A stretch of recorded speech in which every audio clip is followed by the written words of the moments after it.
Bonjour et bienvenue sur le blog Famille épanouie.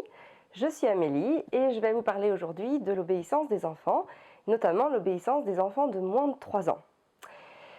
C'est vrai que c'est très difficile souvent de se faire obéir de son petit qui a moins de 3 ans parce qu'on ne communique pas avec lui comme on communiquerait avec un enfant de plus de 3 ans.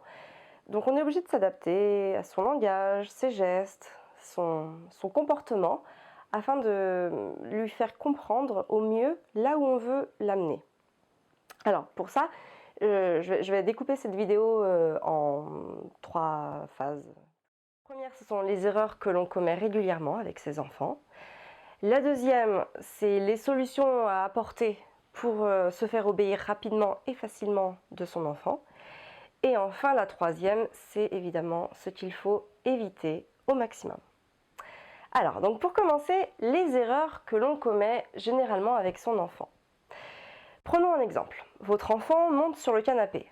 Ça vous dérange au plus haut point, déjà parce qu'il a des risques de tomber ou quoi que ce soit. Vous le regardez, vous lui dites « Ne monte pas sur le canapé ». Alors là, vous avez de grandes chances pour que votre enfant ne descende pas du canapé. Puisque l'enfant, lui, il entend monter sur le canapé, il y reste, il se dit « C'est bon, je suis là où je dois être au final ». Il faut savoir que les enfants, surtout les enfants de moins de 2 ans, ne comprennent pas la négation. Ils assimilent en effet ce qu'on leur dit et ils le font, ils ne prennent pas en compte cette négation. Donc quand on dit ne monte pas sur le canapé, l'enfant retient monter, canapé. Il se dit c'est bon, je suis là où je dois être. Alors évidemment, ça nous énerve un tantinet soit peu. Donc on s'énerve et on redit de plus belle, ne monte pas sur le canapé.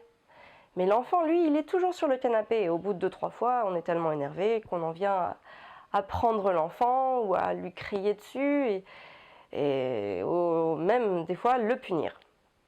Ce qu'il faut faire, c'est tout simplement lui dire, déjà d'une, tu descends du canapé, ou même traiter le problème en amont et lui dire, tu le laisses le canapé, on reste par terre. Voilà, les mots rester par terre, laisser le canapé vont être beaucoup plus facilement compréhensibles pour l'enfant et assimilables.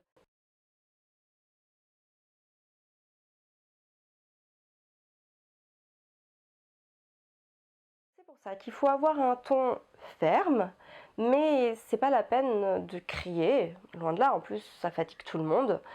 Et voilà, il faut être ferme et adapté à la situation. Évidemment, s'il est en train de faire quelque chose d'énorme, on peut réagir avec plus ou moins de brusquerie en disant « Attention !» Mais évitons, évitons. Gardons le plus possible son calme, le fait d'être clair avec ce que l'on veut que l'enfant fasse. Ça, c'est très très important. Donc, un ton posé, ferme, voilà. Laisse le placard, il doit rester fermé. Voilà. Souvent, ce sont des choses comme ça qu'il faut retransmettre à ses enfants en étant assuré, posé et surtout aussi l'amener à autre chose. Parce que l'enfant qui avait très très envie d'ouvrir ce placard pour observer les verres, les assiettes ou quoi que ce soit, va se sentir un peu frustré de ne plus pouvoir le regarder. Donc ne pas hésiter à l'emmener sur autre chose. Ça peut être un jouet à lui ou même aménager dans ce placard, pourquoi pas un espace à lui dans un petit panier où il pourrait avoir des petits couverts, des choses qui ne se cassent pas, des choses en toute sécurité, qu'il puisse manipuler, ranger, venir prendre. Ça peut être une solution.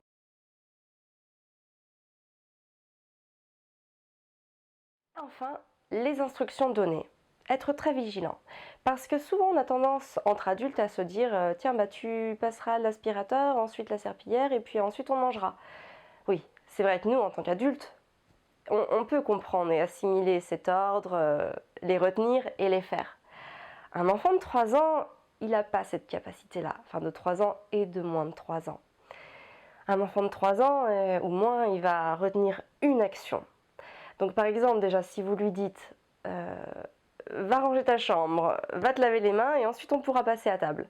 Là, il y a de grandes chances qu'au pire, il n'en fasse aucune. Au mieux, si vous avez de la chance qu'il est dans un bon jour, il en fera peut-être une sur les 3. Si vous voulez qu'il range sa chambre, vous lui dites on va ranger la chambre. Ensuite, quand il a fini, tu vas te laver les mains.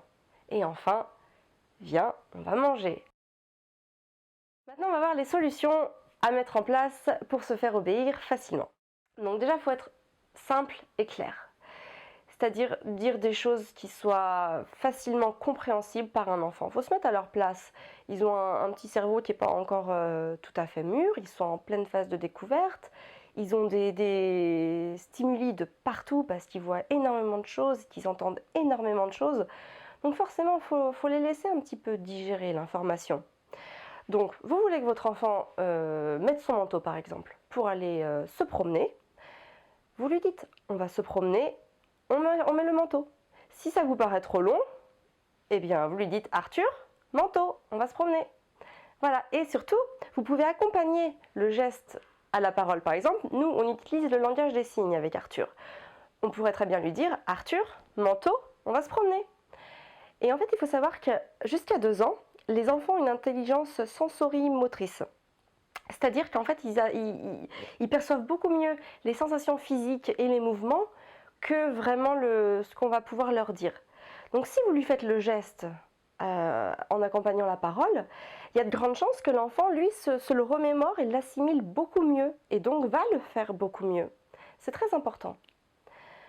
Ensuite, il faut savoir remercier. C'est comme on ferait avec un adulte. Par exemple, si vous avez demandé à votre enfant d'apporter un verre sur la table, vous pouvez très bien le remercier comme vous le feriez avec un adulte. Je te remercie d'avoir apporté ce verre comme je te l'avais demandé. Voilà, ça lui apprend la politesse, c'est le b.a.-ba, je pense, dans le monde d'aujourd'hui. Savoir remercier, savoir être poli. Il faut en faire de même avec ses enfants, même les plus petits. Et c'est aussi les encourager à recommencer leurs bonnes actions. Et enfin, il faut savoir accompagner l'enfant. Parce que c'est pas toujours évident pour un enfant de faire des choses du premier coup tout seul. Et il a besoin de votre aide en tant que parent. Donc si vous lui dites « range ta chambre », mais qu'il n'y parvient pas, dans un premier temps, vous pouvez aider votre enfant à ranger sa chambre. Vous allez lui montrer où se rangent les jouets, comment on fait. Et puis vous allez aussi le faire participer très activement à ça.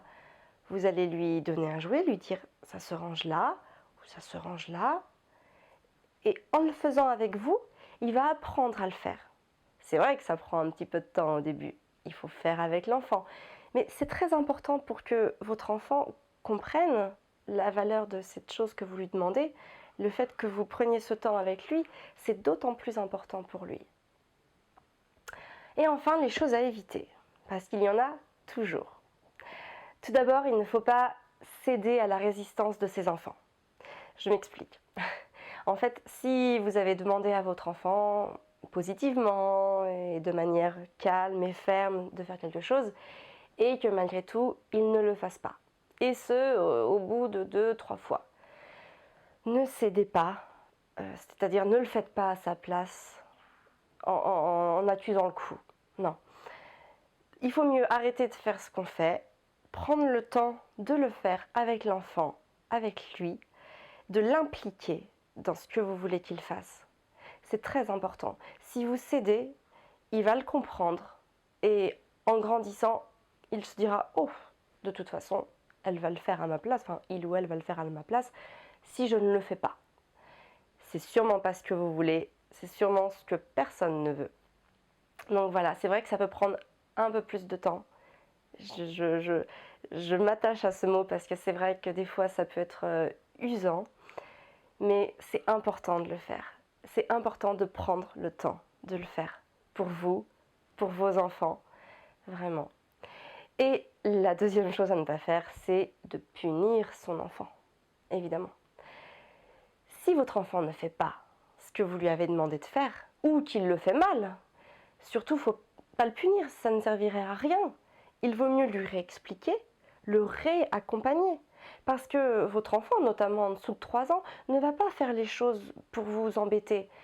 Ou alors, il va pouvoir le faire, mais c'est parce que c'est déjà une relation qui a déjà été comme ça dans le passé, et du coup, il en use et en abuse un peu. Non, au contraire. Il faut comprendre dans ce cas-là pourquoi il ne le fait pas. Essayez de voir avec lui si ce que vous lui avez demandé était trop difficile. Voir par exemple l'attraction d'un verre dans un placard pour lui, s'il n'en a jamais touché, ça peut être formidable. Donc si vraiment vous tenez à ce qu'il le laisse, amenez-le avec beaucoup d'intérêt sur autre chose. Les enfants vous écouteront beaucoup plus facilement parce qu'ils auront pris l'habitude de votre ton, de ce que vous leur demandez, et ils seront beaucoup plus coopérants. D'ailleurs, c'est ce qu'on attend d'un enfant. C'est pas qu'ils nous obéissent, c'est qu'ils soient coopérants. C'est ça le principal. Voilà. Donc, j'espère que cette vidéo vous a plu, qu'elle va vous aider dans votre quotidien. Surtout, sachez que c'est pas facile, c'est vrai. Hein, il n'y a pas un mode d'emploi pour chaque enfant. Il faut être patient, il faut être déterminé, il faut garder la constante qu'on s'est imposée. Et voilà, tenir bon, s'encourager, s'épauler, hein, les deux parents.